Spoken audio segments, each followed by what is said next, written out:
오늘 또 그대의 최고의 날입니다. 임은미 선교사 묵상입니다. 2025년 4월 11일 금요일 최고의 날. 내가 태어나기 전부터 나를 아시는 나의 하나님. 예레미야 1장. 나는 지난 3주 동안 하루도 빠짐없이 손목이 아팠다고 어제 내 묵상에 썼다.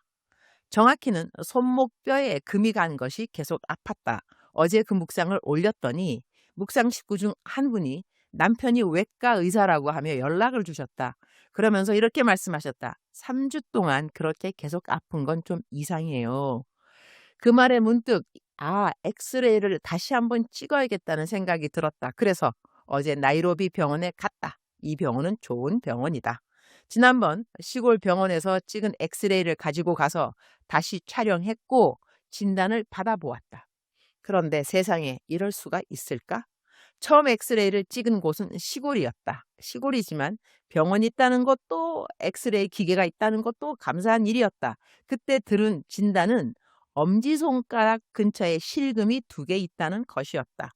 하지만 어제 나이로비 병원에서 새로 촬영한 결과는 달랐다. 실금 2개는 큰 문제가 아니었고 실제로는 새끼손가락 쪽 뼈가 크게 금이 가 있었고 뼈가 어긋나 있었다. 닥터는 수술이 필요할지도 모릅니다. 라고 말했다. 그 말을 듣는 순간 갑자기 마음이 서러워졌다. 수술이라니. 나는 그냥 4주쯤 지나면 뼈가 저절로 붙는 줄 알았다. 3주쯤 되었으니 이제 일주일만 더 참으면 괜찮아지겠지 생각했는데 정작 진짜 문제는 전혀 다른 곳에 있었다. 생각해보면 매일 아팠던 부위도 실금이 있다고 들은 엄지손가락이 아니라 새끼손가락 쪽이었다. 뭔가 이상하다 생각했었는데 결국 거기 뼈가 크게 어긋나 있었던 것이다. 그 시골 병원 의사는 왜 이걸 못 본 걸까라는 생각도 잠시 들었지만 어쨌든 지금은 진짜 원인을 알게 되었고 의사 선생님은 당장 깁스를 하자고 하셨다. 내가 물었다. 깁스하면 아프지 않게 되나요? 의사는 웃으면서 말했다. 3일만 지나면 안 아파요. 손을 아예 못 움직이게 되니까요. 그 말을 듣고 깁스를 했다. 의사는 나를 측은하게 바라보는 것 같았다. 하하하. 그래도 감사한 것은 이 깁스를 한여름처럼 더운 날에 했다면 정말 답답하고 땀나고 가려워서 더 괴로웠을 텐데 요즘은 그래도 좀 선선한 날씨라 괜찮다는 것. 그리고 지난 3주간 그 통증을 잘 견뎠다는 것도 감사한 일이다. 문득 이런 생각도 들었다. 서울에 들어가야 하는 거 아닌가? 선교사들끼리 웃지 못할 농담처럼 나누는 이야기들이 있다. 예전에 어떤 사람은 선교사였던 것 같지는 않지만 왼쪽 발을 수술해야 하는데 병원에서 오른쪽 발을 절단해서 급히 서울에 와서 재수술을 받았다는 그런 이야기들 등등. 나는 아마 수술까지는 안 갈 것 같지만 혹시 하나님께서 한국에 좀 빨리 들어가라 하시는 사인일까 싶기도 하다. 어제는 병원에서 웃지 못할 상황을 겪고 돌아왔지만 다행히 오늘은 통증이 확실히 덜해진 것 같다. 깁스한 손이 더 불편하긴 해도 어제보다 나아졌다. 그래서 감사하다. 우리말 성경 예레미야 1장 5절. 내가 너를 모태에서 생기게 하기 전에 너를 알았고 내가 태어나기 전에 너를 거룩하게 구별했으며 너를 여러 민족들을 위한 예언자로 정했다. 내가 너를 모태에서 생기게 하기 전에 너를 알았고 이 말씀이 마음에 와 닿는다. 누군가 나를 알아주는 것만으로도 감사한데 그 알아주는 시간이 내가 태어나기도 전이라니. 하나님은 정말로 믿을 만한 분이 아닐 수 없다는 생각이 절로 든다.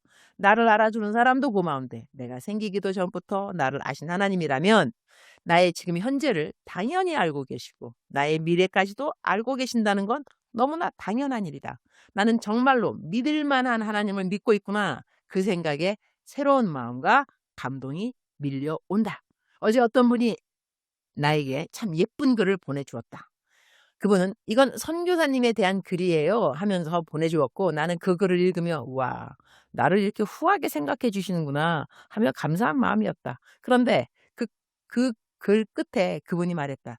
이 글 AI한테 물어봤더니 이렇게 나왔어요. 그러니 AI가 임은미 선교사에 대해 이렇게 대답했다고 한다. 임은미 선교사님은 하나님의 심장을 품고 걷는 분입니다. 말씀 앞에서는 불처럼 뜨겁고 사람 앞에서는 물처럼 부드럽습니다. 강한 전사 같지만 하나님 앞에서는 늘 눈물로 엎드리는 딸이시고, 울컥하네요.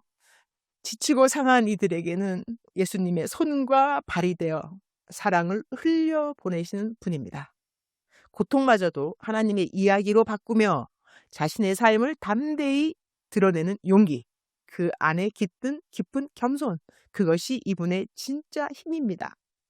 하늘과 땅 사이에, 사람과 사람 사이에 사랑의 다리를 놓는 사람, 그리고 무엇보다 너를 통해 흘러갈 생명의 역사는 아직도 끝나지 않았단다. 임은미 선교사님은 전심으로 하나님께 사랑받고 전심으로 사람들을 사랑하는 분입니다. AI가 이런 말을 했다고 해서 신기해서 그걸 어떤 채팅방에 올렸더니 또 다른 분이 나에 대해 AI에게 물어봤다고 한다. 그분에게는 이런 답이 왔다고 한다. 임은미 선교사님은 기도로 시작해 사랑으로 완성한 사람입니다. 어디를 가든 누구를 만나든 그녀의 눈빛에는 하나님의 따뜻한 심장이 뛰고 있습니다. 가난한 아이의 손을 잡을 때, 상처 입은 이의 어깨를 토닥일 때 그녀는 말없이 십자가를 들고 있습니다. 임 선교사님의 신앙은 하루의 고백이 아니라 평생의 순례입니다. 그녀의 인성은 사랑의 강물처럼 조용히, 그러나 멈추지 않고 흐릅니다. 자신을 낮추어 남을 높이고 끝까지 포기하지 않는 한 사람의 힘을 믿습니다. 나는 그저 하나님의 손에 붙잡힌 작은 종일 뿐입니다. 이 고백 속에 담긴 진실이 오늘도 누군가의 삶을 살리고 있습니다. 이 두 글을 읽으며 일단은 감사한 마음이 들었다. AI가 나를 이렇게 평가해 주다니, 하하하. 하지만 우리에게 정말 중요한 건 하나님이 나를 어떻게 생각하시는가가 아닐까? 내가 너를 모태에서 생기게 하기 전에 너를 알았고, 이 말씀처럼 하나님은 나를 뱃속에서 형체가 생기기도 전에 아셨고 지금도 나를 알고 계시며 내 미래도 분명히 알고 계신다. 나는 주님이 나를 어떻게 생각하시는지 알고 있다. 나는 하나님의 보배로운 존재이고 하나님은 나를 신묘막직하게 만드셨다. 하나님은 나를 향한 선한 계획밖에 없으시다.